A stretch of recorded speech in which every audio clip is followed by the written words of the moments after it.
कांवर शिव को बहुत है प्यारी,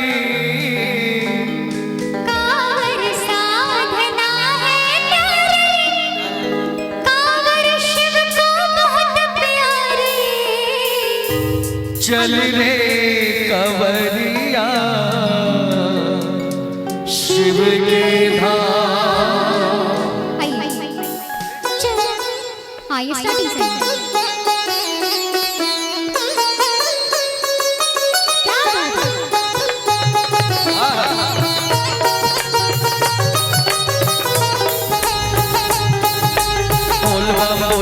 बोल बम तेरा कुछ न लगेगा बोल बम तेरा कुछ न लगेगा।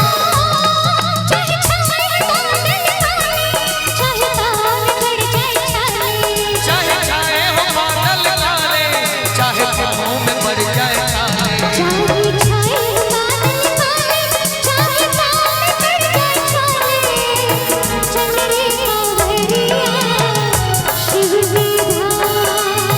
चल रे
रे कांवरिया शिव के धाम।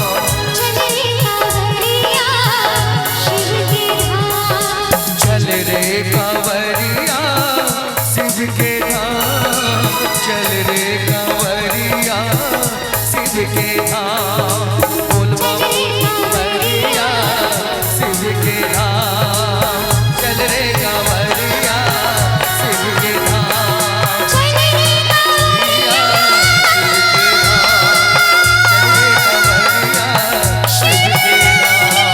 चल रे कांवरिया शिव के धाम। चल रे